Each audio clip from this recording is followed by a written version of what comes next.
نواز شریف صاحب کی ایک مرسیڈیز گاڑی، وہ پتہ لگا کہ جناب 2008 میں انہوں نے ایک مرسیڈیز گاڑی اپنے لیے نکلوا لی.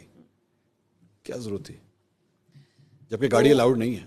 نہیں، وہ گاڑی جو ہے وہ ان کو ایک جو ہمارے بہت قریبی دوست ملک ہیں، سعودی پرنس ہیں عبداللہ بن عبدالعزیز نام لیتے ہیں، میں ملی تھی. ہاں جی. کب ملی تھی؟ میں مجھے ایگزیکٹلی ایئر یاد نہیں، 90s کے اندر. ہاں.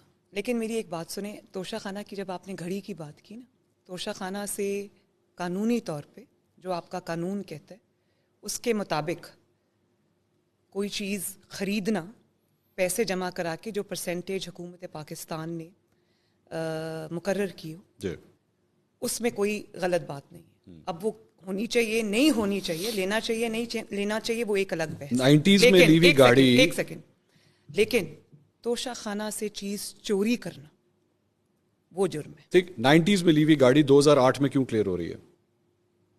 90s میں لی گئی گاڑی 2008 میں کیوں کلیئر ہو رہی ہے؟ کیونکہ وہ جو میری علم میں جہاں تک فیکٹ ہے وہ یہ ہے کہ جب یوسف رضا گیلانی صاحب کے، میرے خیال ہے ان کی حکومت تھی تب، جی ایسے ہی. تو انہوں نے کہا یہ تحفہ آپ کو ملا ہوا ہے اور یہ آپ کی ہے، یہ کھڑی ہوئی ہے اور آپ اس کے جو بھی جو ڈیوز ہیں، جو پرسنٹیج ہے وہ پے کریں. گاڑی الاؤڈ نہیں تھی اس وقت، گاڑی الاؤڈ نہیں تھی. یہ کس نے بتایا آپ کو؟ گاڑی الاؤڈ نہیں تھی، رولز یہ کہتے ہیں کہ گاڑی الاؤڈ نہیں تھی. نہیں، لیکن آپ ایک سیکنڈ ذرا اس کو کاٹیں. نہیں، مجھے بتائیں اس کا فیکٹ کیا ہے.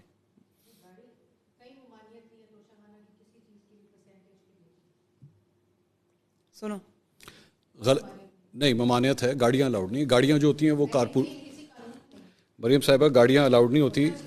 رولز کو 2008 میں ریلیکس کیا گیا. یوسف رضا گیلانی صاحب نے نواز شریف صاحب کے لیے ریلیکس کیا اور انہوں نے آصف علی زرداری صاحب کو بھی نہیں ڈال.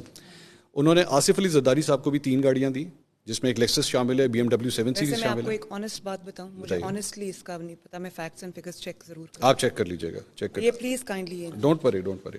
ایک اور آپ کے حوالے سے بھی ایک رپورٹ سامنے آئی.